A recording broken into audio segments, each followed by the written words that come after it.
Side note, I do mention the nervous system a lot in this episode, but I don't really dive into it. For a really awesome explanation and beautiful overview of the nervous system, check out episode 15 with Tammy Schweber.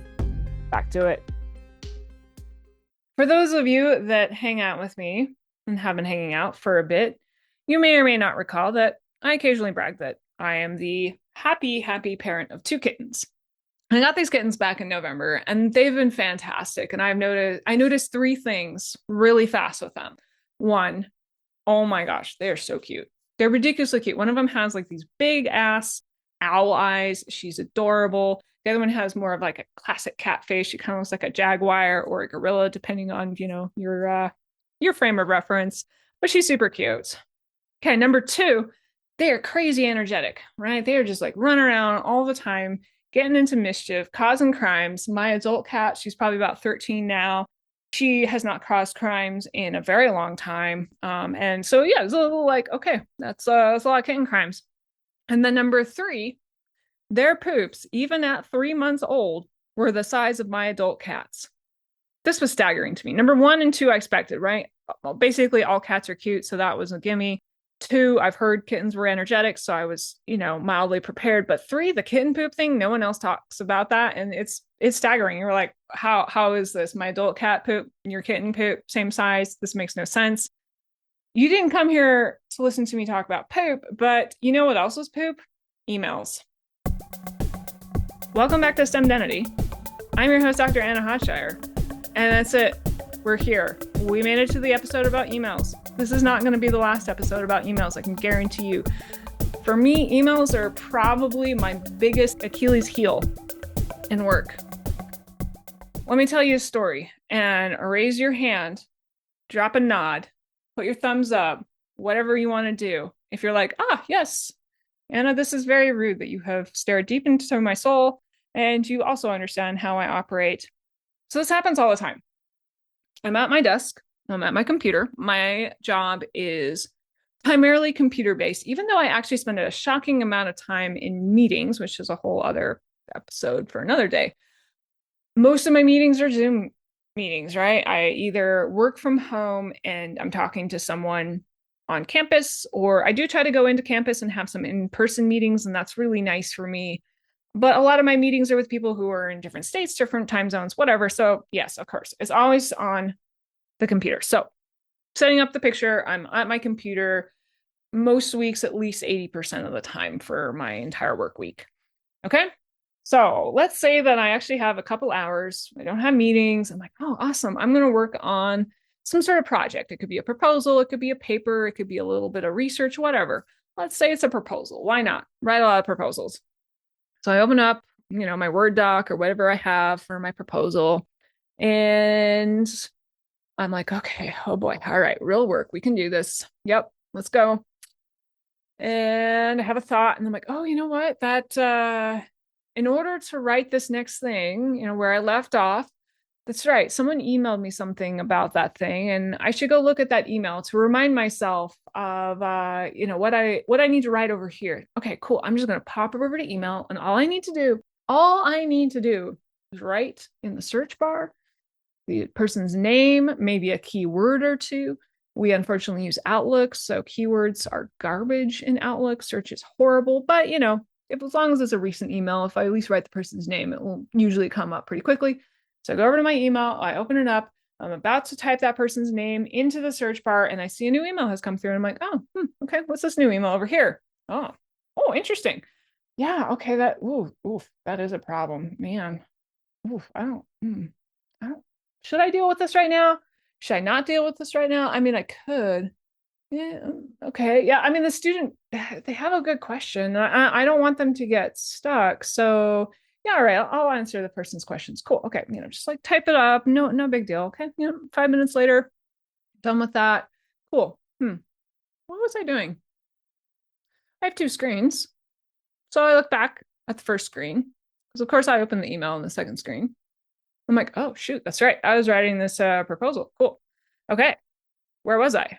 Oh yeah, that's right. I needed to look up that email over there to to keep going on this proposal. Okay, cool. Yep. Okay. So all I need to do is go over to my email and type the person's name in the search bar.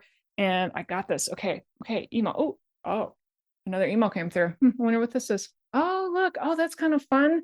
Oh, that's a good celebration. Cool. Okay. I don't need to spend too much time on that. Oh, shoot, another email came through, and oh geez, it was, yeah, for that other proposal. And that, I mean, that is pretty time sensitive. So I guess I should like hop over and fix that problem. And okay, all right, well, okay, it's just going to take me like 5 minutes to answer this email. No biggie.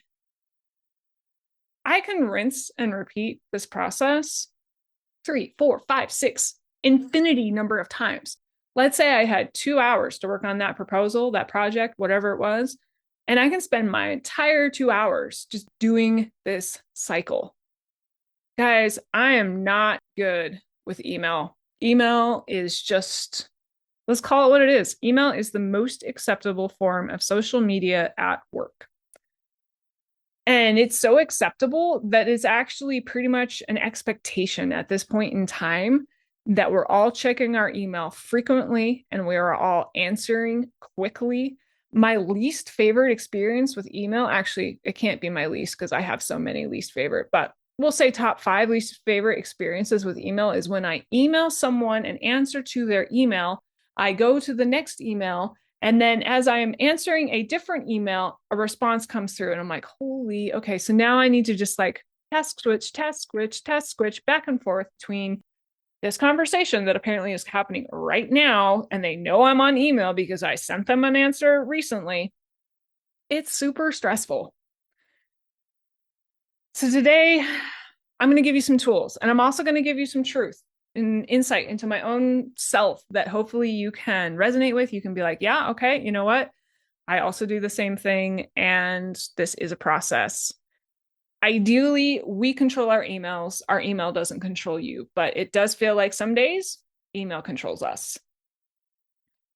Let's apply a framework of behavior change. There's so many different frameworks of behavior change. This isn't like, a broadly like the number one or whatever. This is just one that I like and works for me pretty well.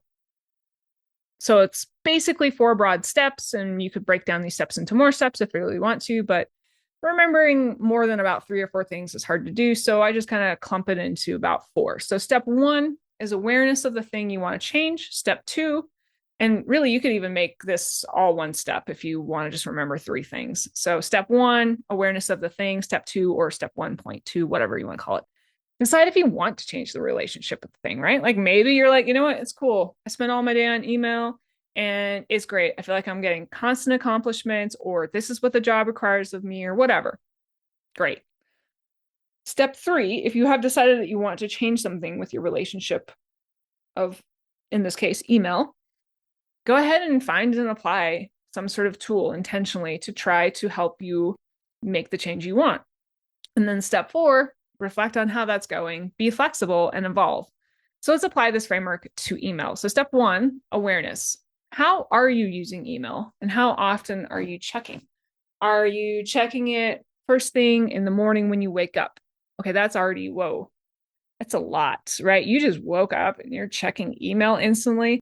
I'm going to go ahead and say, like, I don't say there's a lot of like do not do's, do do's, but that is one of my do not do's. Do not look at your email first thing in the morning, because that is just a guaranteed way to go from whatever state you were in sleeping to instant stress, instant potential fight or flight, right? Because not only is email the most acceptable form of social media that we have, it is also a roulette wheel. You have no idea what you're going to get every time you open your email. It's exciting, right? Maybe some days, sometimes, some hours, you're going to get good news. Maybe you applied for a job and you got that interview.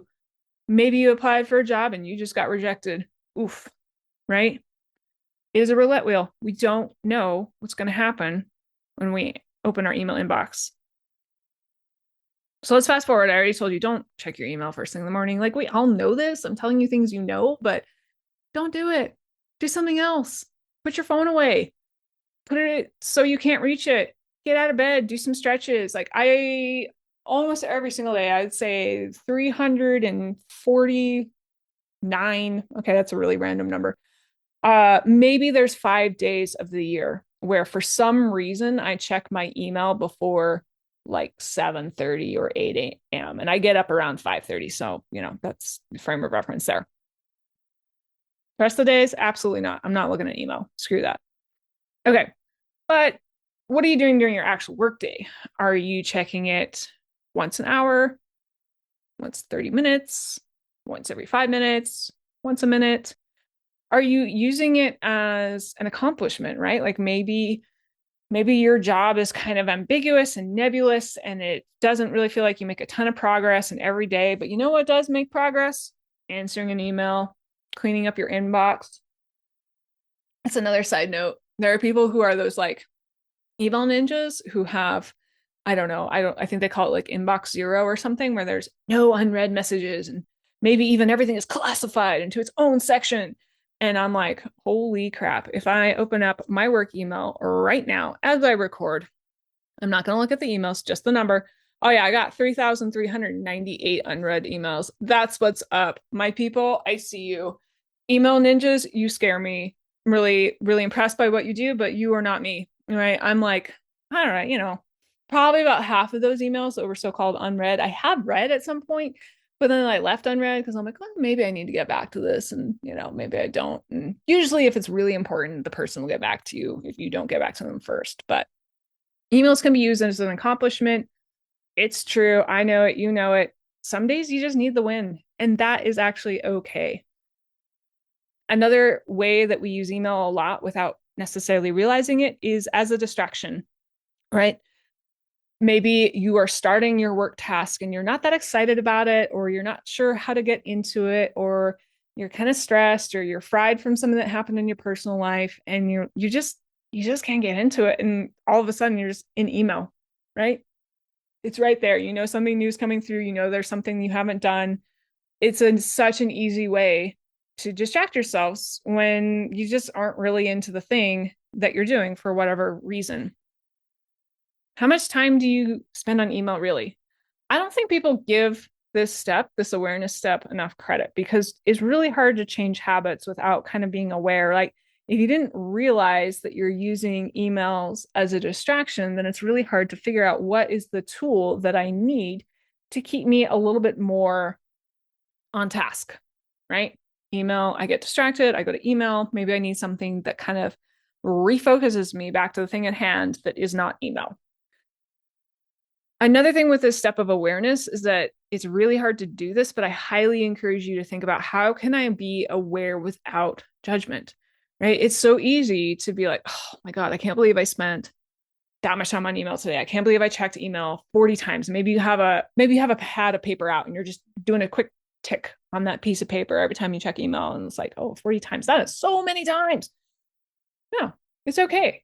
You don't have to judge it. You're just observing. Imagine that you are just, you know, you are outside of your body and you're just watching this little meat sack chucking through its day, checking its email. No big deal. You're not judging that meat sack. You love that meat sack. That's your meat sack. You live with that thing. We don't need to judge what we do. We just need to become aware of it in step one. Now let's move to step two. And that's deciding if you want your relationship to change with email. And if so, what? So this is where that awareness really comes in handy, because now you have a bit of a view. Okay, I check email when I have a really stressful personal day. Like, my kids made me late to work this morning. I'm super fried. I have like 8 meetings. It's really hard for me to feel like I'm getting anything done. Every minute that I wasn't in a meeting, I was on email. So that's awareness. And now, what do you want to change with your relationship? Is that okay? Like, maybe you weren't going to get anything else done in that day anyways with those 8 meetings, and you're super fried and you had a bad night's sleep and whatever else is happening. Okay, let that day go. Don't judge it. Just let it go. You got some meal done. That's awesome. But maybe you're like, you know what? I did have a couple of small, not too hard tasks that I can kind of drop in and out of pretty easily. And it would have been super cool if I had gone through those tasks. For me right now, those tasks might look like grading. I actually really like grading for the class I'm teaching, or rather co-teaching right now. I think it's super fun, but also, like, it doesn't require need, like, I can grade one student's paper or writing or whatever they did, and then I can go on to the next thing, right? I don't need to be in grading for 2 hours to be a super efficient, maximally excellent grader. I can just kind of pop in, pop out. So that could be a change for me, right? So consider what's realistic. How do you want to change that relationship? And what does that change look like? And then step 3 is finding and applying that intentional tool. So this is going to be somewhat up to you. I'm going to give you a few things that I'm trying out that are hopefully helpful as broad suggestions to you as well. But really, it's understanding that awareness and then what do you want to change about your relationship with the thing. So the example of the really busy day where you had a bunch of meetings and you only had a little bit of time outside of meetings, and it's kind of a decision at that point. Do you spend it doing emails because that's sort of the work expectation? You got to do emails. Or do you spend it doing other small tasks that aren't email and maybe don't have so much charge, right? Like email, again, it's a roulette wheel. We don't know what we're getting into it. So if we're running from 8 meetings, and those 8 meetings for some of us can be on different topics every single meeting. I have those days and they're pretty hard to get through and be, okay by the end, and sort of be like, okay, that was a fun day. It can be fun sometimes. It can be really energizing actually in a way to be like, oh, that's so cool. I can think about 8 different things and contribute meaningfully. But at the same time, it's a lot. So if I have 8 different tasks, which I had to do for 8 different meetings, and then I'm roulette wheeling myself every single time I go to my email, and maybe there's, 30 different things in my email, well, that's potentially 38 different things I had to do in an 8-ish hour block. And that is a lot. Some people are great at that. Some people are not great at that. And I think it's okay to just be like, you know what? I don't want to do that. Maybe I checked my email just a couple times just to keep on top of it. And the rest of those little breaks, I graded. It's predictable, right? It's not predictable in that the students are all writing the same things. The students are actually writing really interesting, cool stuff. But I'm getting to learn a little bit.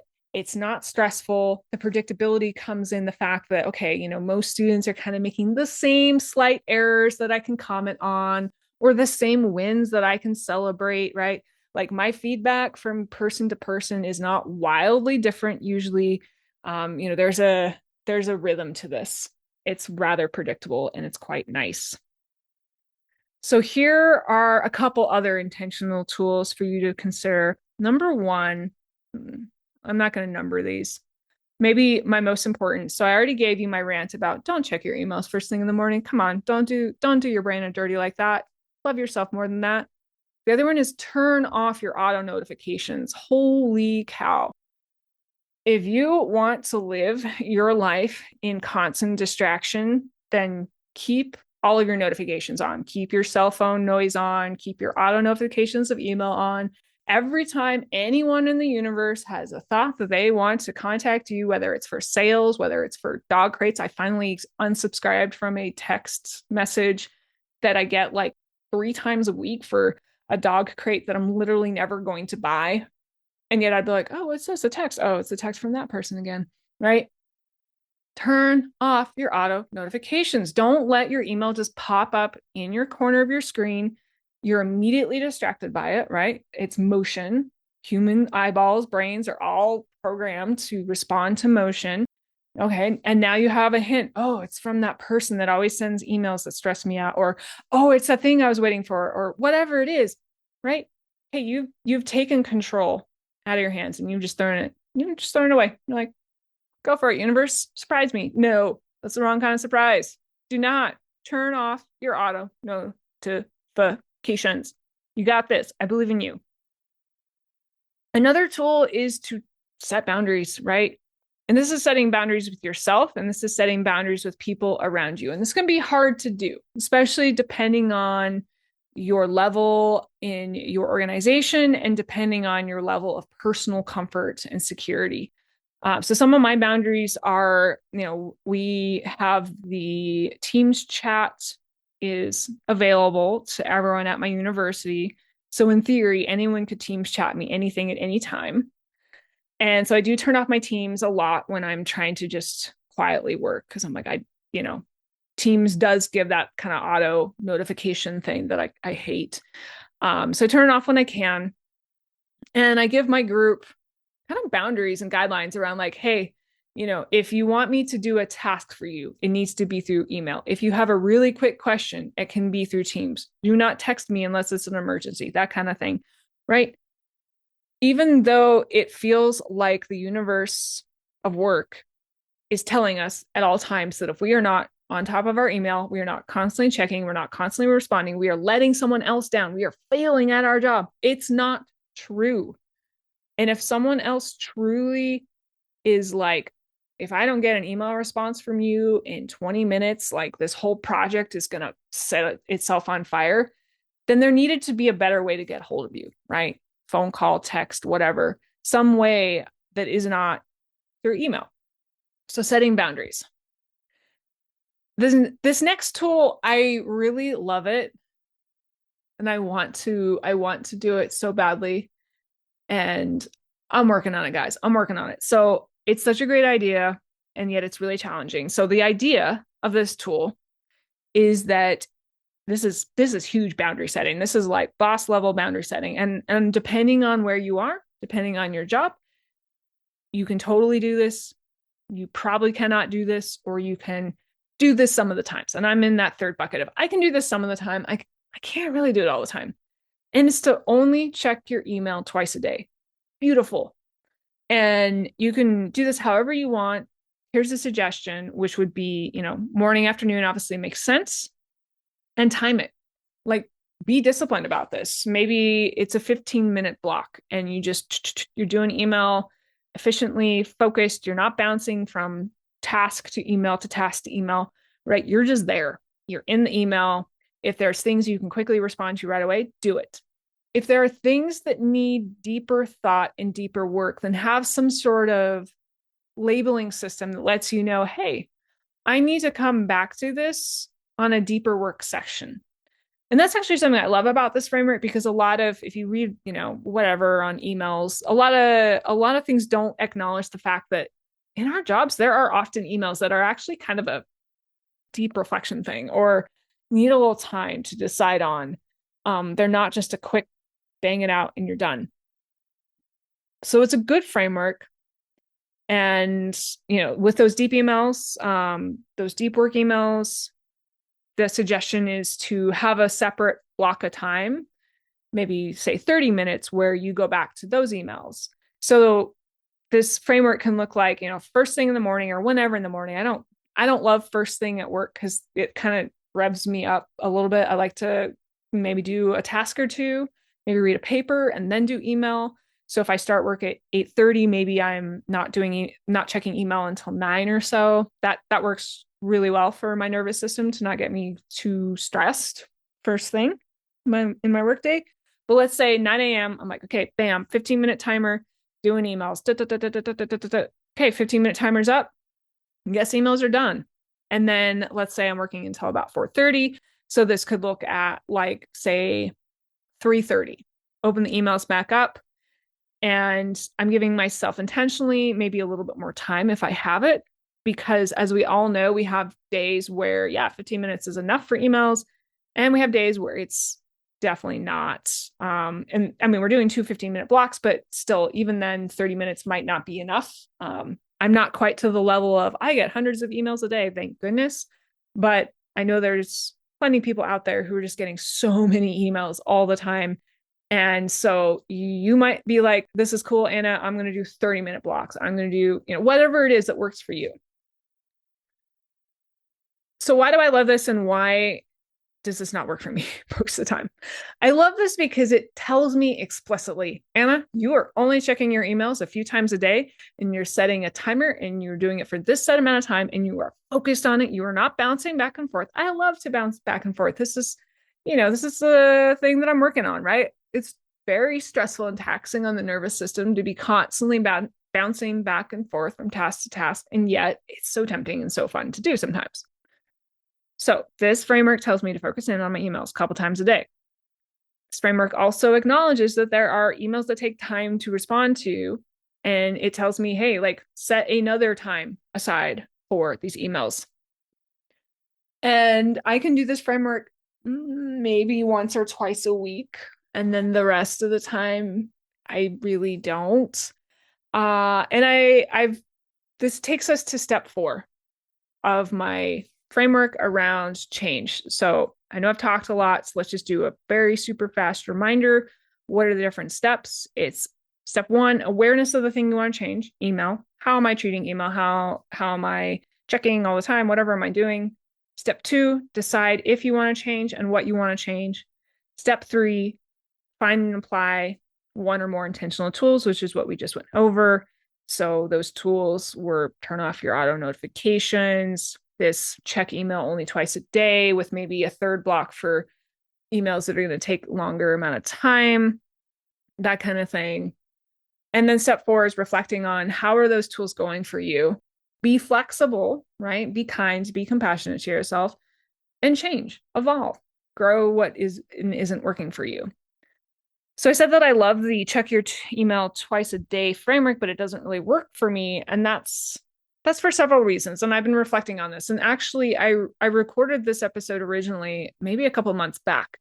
And I was like, yeah, like this tool is great and it's totally working for me. And then I came back from Christmas break and it just has not been working great for me. And I think it's a lot of reasons. And so I was like, you know what? I would feel more genuine re-recording this episode to give a better, honest reflection of, yeah, it's great to have something that sounds perfect, but the world is not perfect.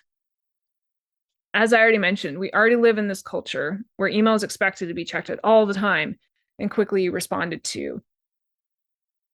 But is it really?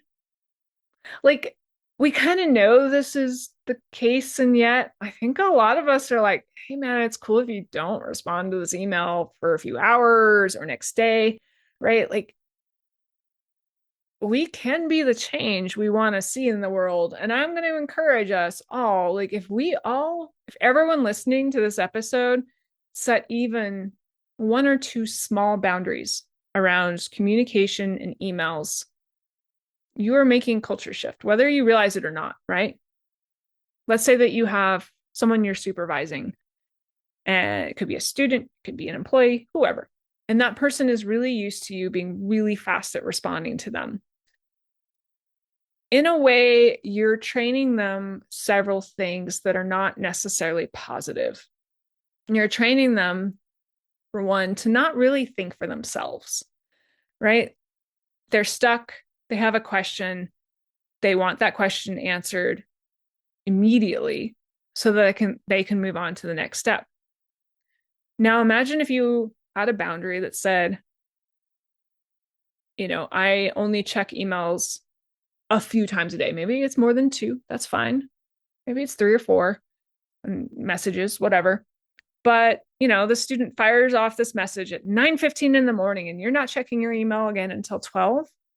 Well, they're either going to futz around to do nothing for 2 hours and 45 minutes, or maybe they're going to start to be like, wow, this is boring waiting for this response. Maybe I should work on something else. Or maybe I should reconsider the thing I asked about and maybe I can figure it out myself. And that's really cool, right? Like, that's what we want out of the people we're supervising. We want them to become more and more autonomous over time. So by not responding immediately, by not giving that helping hand as quickly as you possibly can, even if you really want to, because you love helping people, us helping people is not always the best thing for other people. Other people figuring out their shit on their own is what's best for them, right? To be the best scientists and engineers that we can be, we both need to be collaborative and independent. And it's a weird blend and it's hard to get it right. And it takes a while. And, the independence grows over time. But to be able to do that independent thought yourself requires that you're not being handheld all the time. And it requires that you, as the supervisor, the mentor, the whatever, that you're not handholding all the time. So I am trying to take on that mindset of like, okay, you know what? My supervisees, they They're figuring out their stuff. And I think they know that about me. I'm not the fastest to respond. I have not been since I've started my job, but what really kicks me is when there's a fast moving thing. It's usually a proposal. Proposals always move too fast, right? You're always like racing to the deadlines to get everything in. And I'm working with external teams. They're either external research partners and or they are teams at my university who are helping get the proposal in. And they just, I don't know when they're going to email, and they usually email with like, you need to do this before more progress can be made. And so I get into a loop of checking my email all the time because I'm like, I don't want to hold up progress on the thing because like this is, oh, I got to get it in on time. But is that true, Anna? Would it really make the world explode if I, again, maybe only checked my email 3 times a day, 9, 12, 3, and I just, I get things moving forward when I see them. So if the email comes in at 11:30, bam, I'm there at 12, moving it forward. If a response comes in right after I shut my email down, well, I'm going to move it forward again at 3.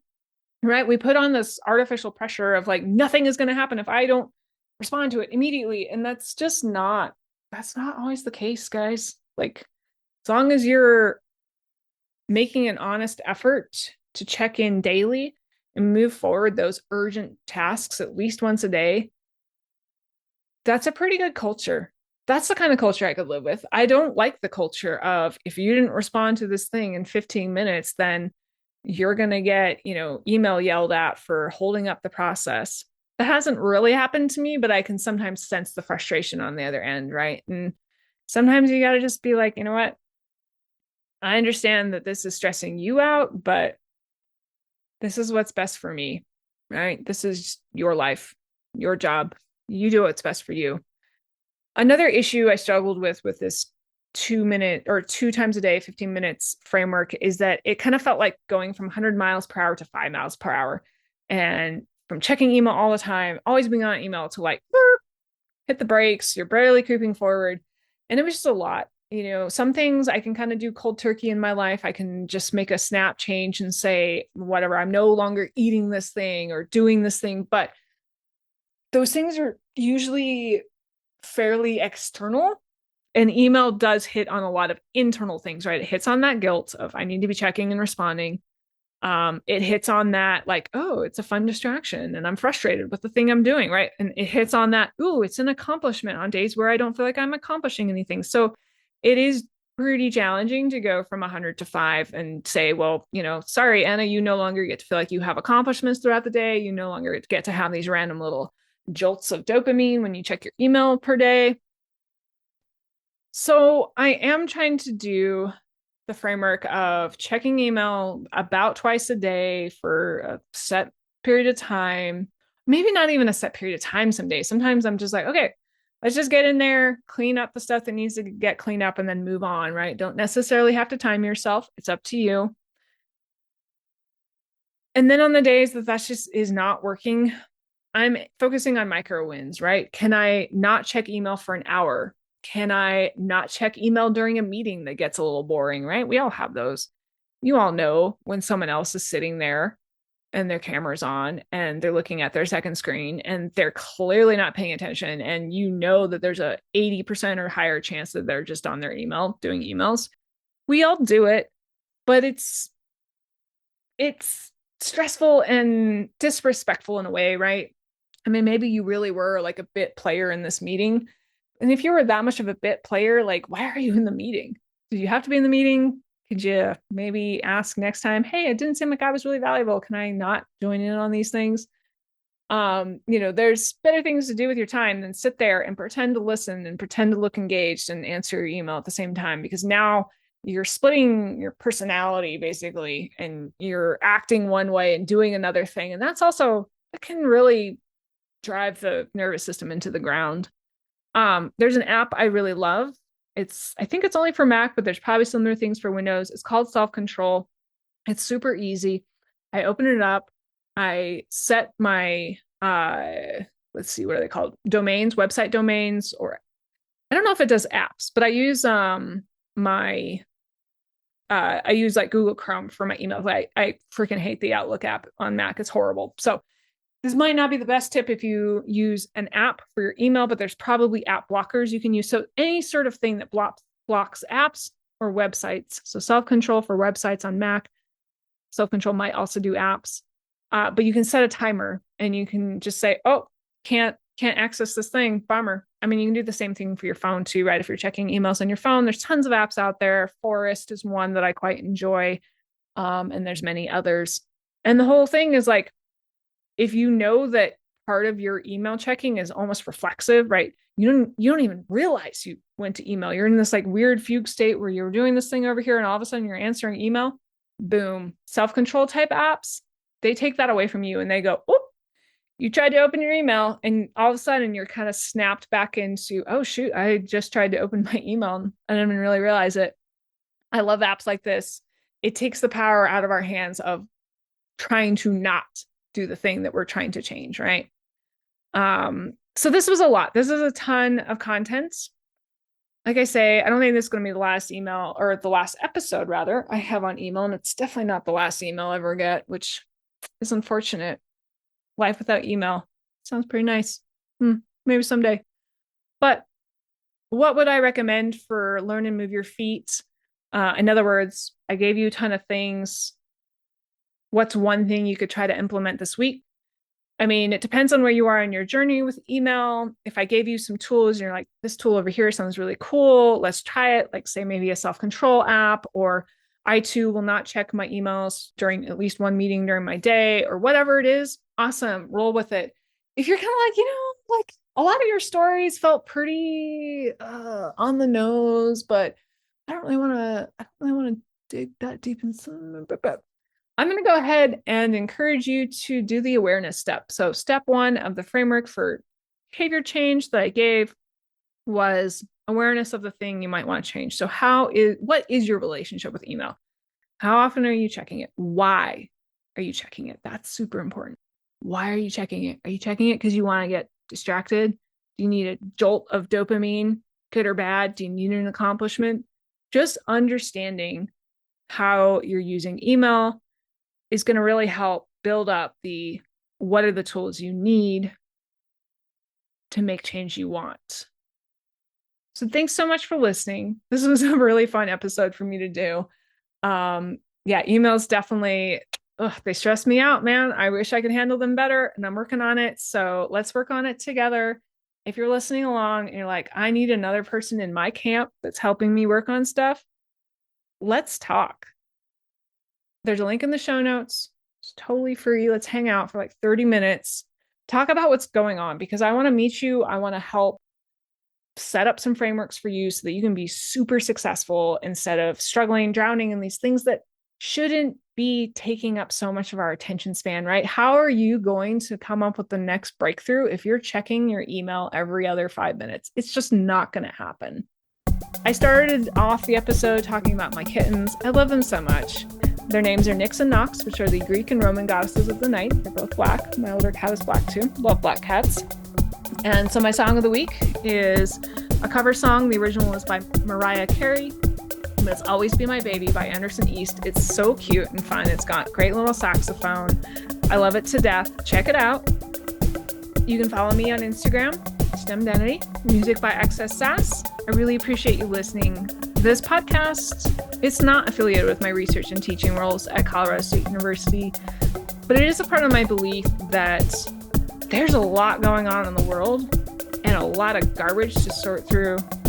And I want to help us all just sort through that garbage so that we can become our most STEM-tastic selves, right? We can show up and be creative and interesting and make the breakthroughs that our planet, that our health, that our animals, that our plants, everything needs to be so healthy, so happy. So I cannot wait for our next episode, and I'll see you in a week. Thanks so much for listening.